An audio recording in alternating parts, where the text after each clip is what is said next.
Hello, and thank you very much for the opportunity to participate in this forum and for allowing me to do so in absentia. The title of my presentation may not describe my comments as well as I would like, but I hope that any twists and turns I take from the title will be sufficiently explained so that you do not feel misled. My presentation will cover these topics. I'll begin with a brief overview of what I hope to accomplish in this presentation, approaching the task with attention to proven practices and multidisciplinary approaches, and then I'll take a look more closely at those proven practices principle, and then at the planned multidisciplinary research principle, and finally offer a conclusion. I begin with a brief note about what I wish to accomplish. Primarily, it is to avoid the appearance of being pessimistic. I added this point after completing a draft of my comments and realizing that I may leave you with the impression that I'm not fully on board with the panel's objectives and direction. That would be a mistaken impression, and I want to do my best to dispel it at the start. The form and content that my presentation has taken was influenced by Alexander Bouchert's comments at the Global Violence Reduction Conference at Cambridge. I suspect most of you have taken the opportunity to watch that video file, and that he left you with an appreciation for, but not a despair about, the task of identifying benchmarks and targets and of measuring interpersonal violence. As I suggest in a few slides, I found Bouchert's comments to be quite thoughtful and well articulated, but there are one or two areas upon which I believe elaboration is needed. I do that here in reference to my comments on the proven practices principle and on the planned multidisciplinary research principle. At the end, I hope you will see my comments as encouraging progress and completion rather than renouncing the objective. My attempt at clarity is described as follows.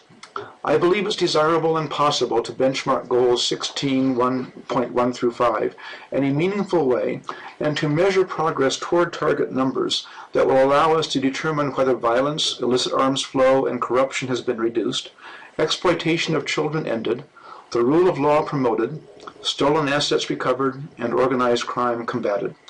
I just want to be sure that we don't begin this arduous journey without taking stock of what has already been accomplished. So I begin with the concerns that influence the direction of my presentation, specifically a desire to give due notice to proven practices and to multidisciplinary approaches. The initial preparation for this presentation took me to the UNODC Handbook on Crime Prevention Guidelines. Doing so immediately reminded me of the two basic principles that underline the guidelines for crime prevention.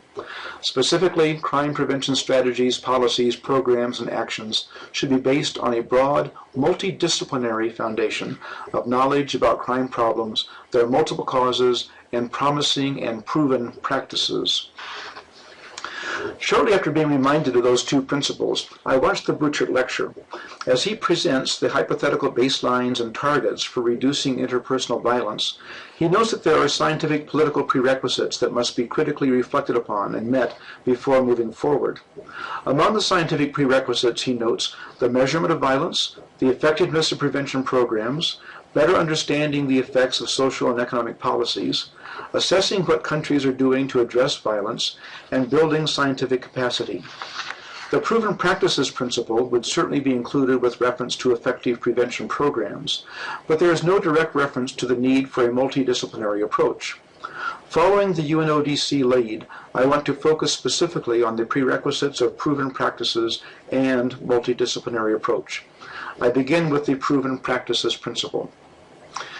In the spirit of the need to rely on proven practices, the starting point must be a comprehensive review of what already exists. Various announcements and emails for this academic forum have suggested that the panel should offer insights into the possible indicators for Goal 16, and that the panel members could be tasked with devising and proposing benchmarks for the sectional goals 1 through 5. Further existence of the United Nations Rule of Law Indicators and Human Rights Indicators, a guide to measurement and implementation, were offered as publications showing that these seemingly unachievable tasks can in fact be accomplished. When examples are suggested, I believe they are likely to be helpful in providing insight into what is being sought and giving focus to one's task. Since I didn't have copies of these documents in my computer, I did a quick search on the phrase rule of law indicators. The UN document popped up near the top of the search results, but so too did several other documents. The World Bank's Worldwide Governance Indicators, the World Justice Project's Rule of Law Index, and the Vera Institute's Rule of Law Indicator Instruments, a literature review. The description of this last source encouraged me to download and read it. I learned that in their collaboration with various UN entities, the Vera Institute found 53 instruments identified as potentially measuring the same thing. They refined that group to 31 that specifically addressed the operation of law enforcement, judiciary, and corrections in the context of rule of law. It was, in fact, this work that led to the creation of the United Nations Rule of Law Indicators. What really caught my attention was the reference to 31 instruments that had been created by a variety of individuals and organizations to measure rule of law. As a result, my initial search for appropriate benchmarks and measurement methodologies was put on hold, and I took what I thought would be a brief detour to answer a new question. Given the more than 30 instruments created to measure rule of law, might there also be existing instruments to measure such goals 16.1 through 5 events as abuse, exploitation, illicit financial flows, stolen assets, corruption, and so on? It will not surprise you that the answer is yes. There are indeed a number of existing instruments, indicators, and methodological approaches relevant to the specific terms used and broader goals suggested in all of the subsection goal 16. The point is already well known to persons researching the topics. It would be quickly discovered by anyone just starting to read about the topics, and is, most obviously, the information that would be quickly learned from even a basic literature review. Since many of these topics are not in my areas of expertise or interest, curiosity led me to identify a few interesting proxy measures and methodologies being used by some of those for whom these are areas of expertise. I highlight a few on this in the next several slides, not in a misguided attempt to reiterate what the already informed know, but rather to simply remind us that the principle of proven practices requires one to keep current with research and to avoid any assumption of paucity until that condition is confirmed. A few research examples help make this point.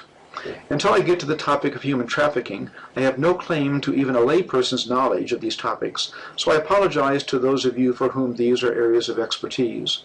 My examples are ones of convenience, resulting from very simple word searches in Google Scholar, and are not meant to be cutting-edge examples of research on these topics. Unless, of course, I happen to mention a research that has been conducted by any member of the audience, in which case I'm sure it is indeed a cutting-edge example. Consider, for example, proxy measures that some researchers have used to study money laundering. Ardisi and his colleagues observed 91 Italian provinces over the period from 2005 to 2008.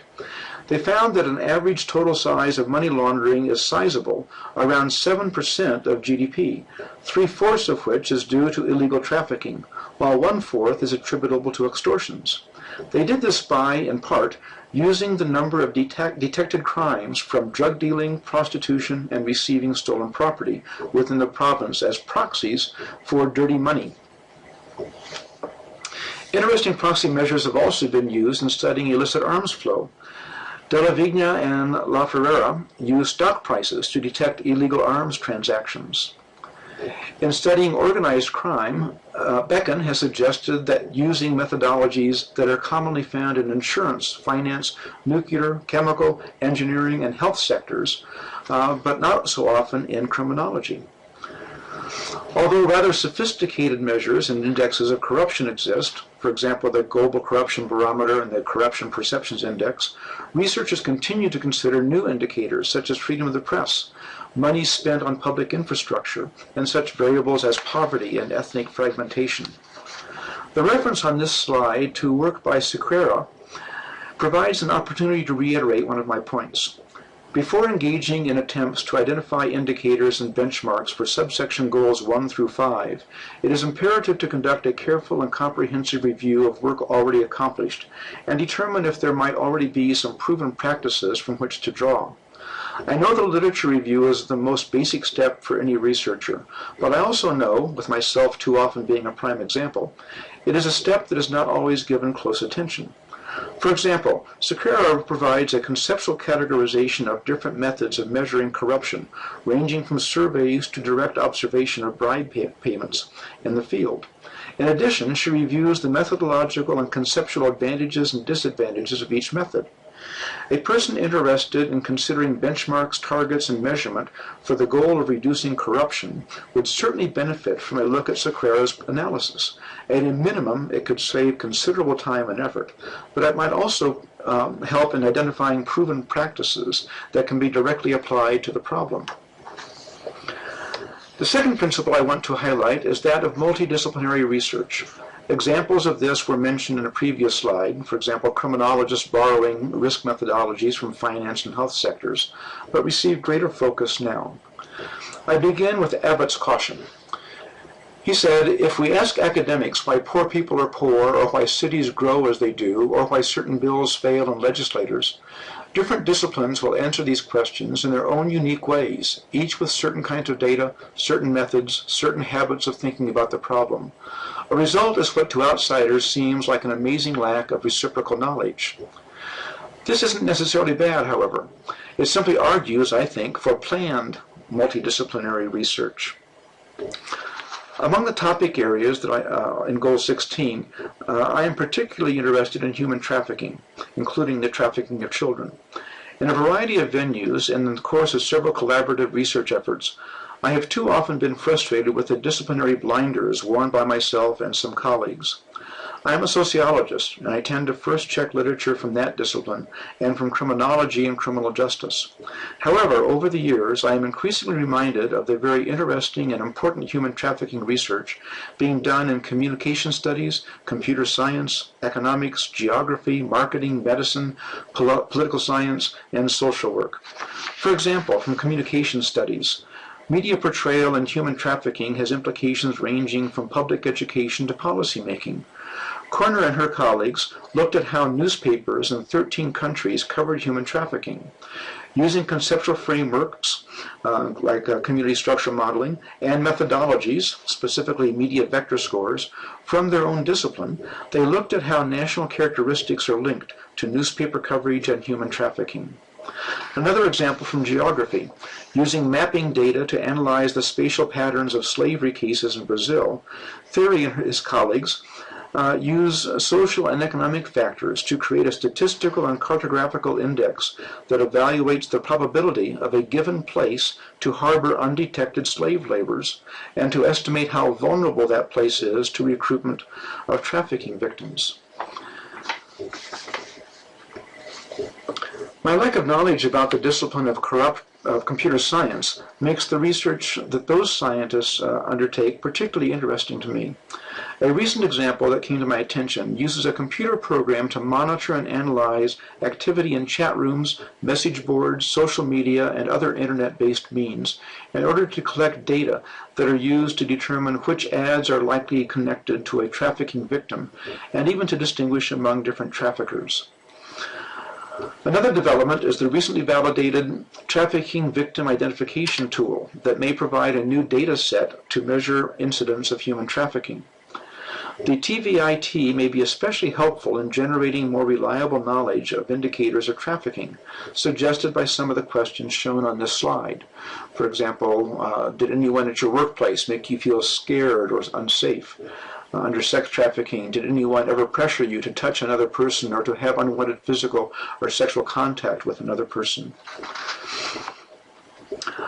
I would like to include with a few suggestions as we move forward in a quest to identify benchmarks, indicators, and targets useful for Goal 16, 1.1 through 5. First, I encourage you to an approach that is informed by how the UN rule of law indicators were developed.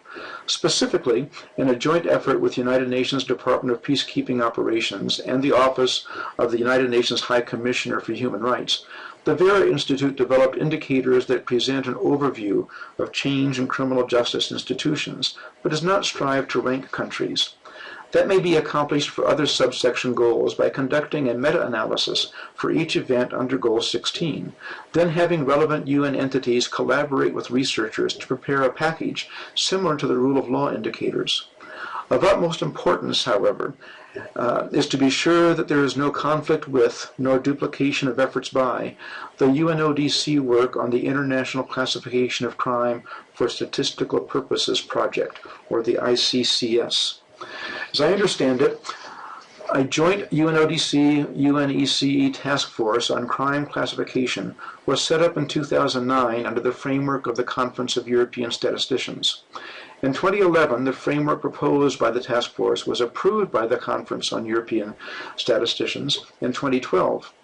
The primary unit of classification is a description of the act or event that constitutes a criminal offense, not the legal provisions of the crime. Testing of the ICCS was conducted in 17 volunteer countries in 2012, and results are being disseminated in a variety of forums, for example, at the recent annual meeting of the American Society of Criminology. Persons interested in methodologies, targets, and benchmarks for Goals 16.1 through 5 will likely benefit from the work being done on the ICCS. To the extent that the ICCS becomes a proven practice, efforts by others can be more supportive than duplicative. I conclude with a reminder of my attempt at clarity. I believe it's desirable and possible to benchmark Goals 16.1 through 5 in a meaningful way and to measure progress toward target numbers that will allow us to determine whether violence, illicit arms flow, and corruption has been reduced, exploitation of children ended, the rule of law promoted, stolen assets recovered, and organized crime combated. I just want to be sure that we don't begin this arduous journey without taking stock of what has already been accomplished. I thank you very much for your attention.